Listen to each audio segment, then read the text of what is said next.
Hey there, my name is steph.ming and I am here with legacymovement.net. Bret Bergman, how are you? Good, thank you. Good. Bret's going to introduce us to your endeavors, your entrepreneurship. Just tell us a little bit about your background and your new ventures coming up. Sure. And past, maybe?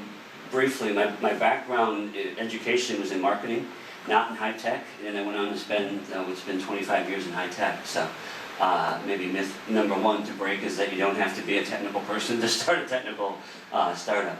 I was very fortunate early in my career to get involved with a startup right out of college. It was a local startup in Boston, and that one I got to see all phases. We went from startup to IPO to almost crashing to eventually selling the company for a decent price. So you would say it was a success? It was in the end, but it came at a lot of cost in terms of time. And then I went off to business school and came back and got, shortly thereafter, got back into the startup game.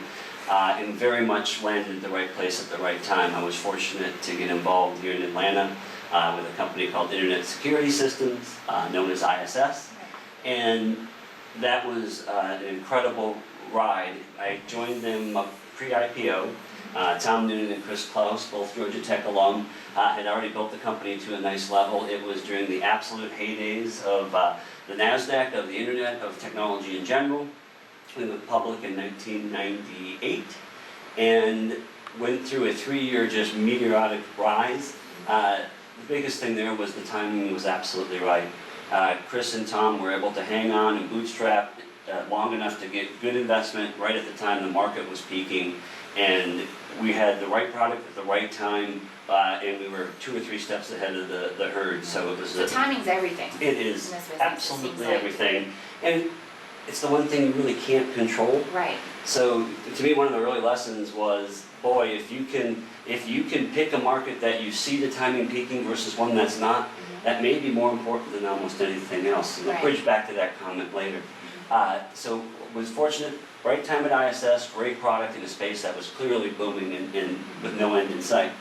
I immediately went from there with all my hubris and thinking that I was a genius and joined a .com. This was right when the NASDAQ was peaking, .coms were all the rage, and I got involved in the consumer-facing business. Briefly, the company was called NextChange, and NextChange was a company that was the first one to take a retailer like a Gap, put them on the web, but put them on the web in a content site, so inside of CNN or inside of SportsIllustrated.com. Okay. Great idea, poorly executed, and happened right at the time when the NASDAQ crashed.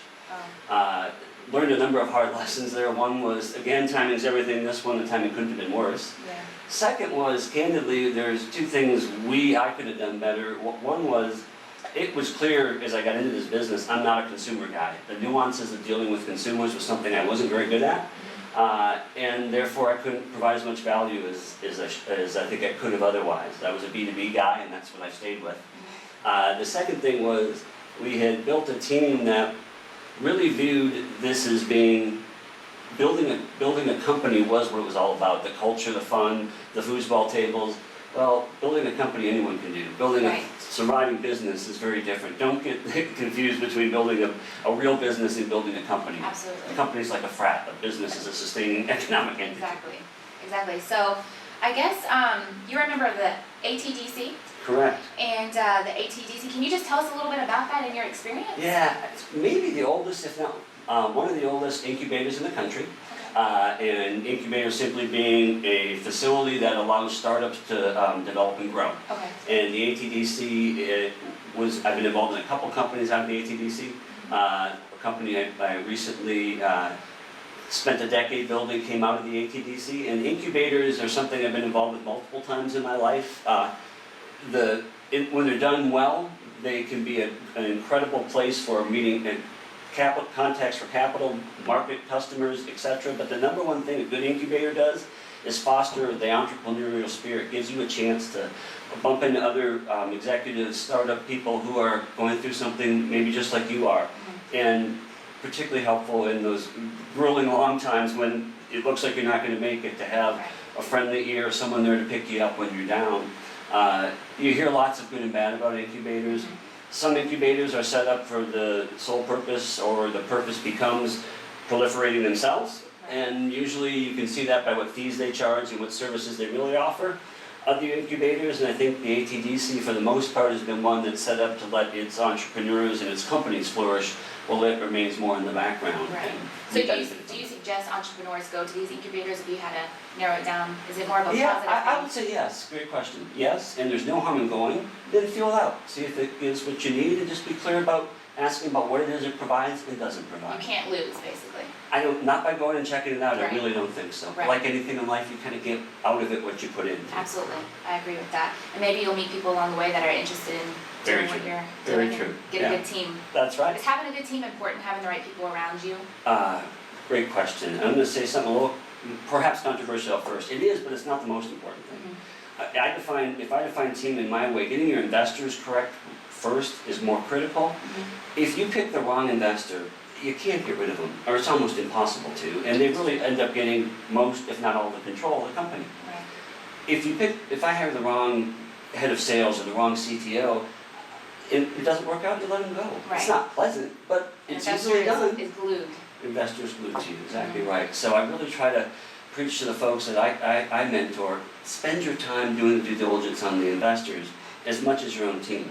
The immediate pushback you get is, I don't know how to do that, I'm uncomfortable, I'm a little tiny startup, I gotta have the money, it's a big VC. Well, I would argue that if you are unwilling to have that conversation with that investor up front, then the relationship you're gonna have and the type of interaction with that investor isn't gonna be healthy downstream anyway. So if you can't have that conversation with them, maybe it's not the right match. That's right. That's a very good point. So you spoke about that, you gave, these future entrepreneurs some good advice. Tell us about yourself. What's your next steps? What's your next, venture you have going? Candidly, I'm trying to spend a minute or two catching my breath. I've been doing this just about nonstop since '87, Okay. but I've got a couple things in the hopper. I'm staying real close to the incubator because it is the best environment to be around good ideas. We're on Georgia Tech's campus, so we get lots of things going. There's one really particularly interesting one, I think, that I'm spending some time on right now. There's a brilliant professor out of Tech that has come up with a way to automate and roboticize the making of garments. The making of jeans is usually hand sewn and hand cut. Yeah. Most of it's gone to Asia, Indonesia, and China. He's found a way to bring it back to the U.S. by automating it, and we're working closely actually with the U.S. military. What's this professor's name? Can you say? It's Dr. Steve Dickerson. Actually, Here at Georgia Tech campus? yeah, he is a retired professor, but he's here. He's done a number of companies, and he'll be doing a TED Talk in a couple months. So people can go take a look at that as well.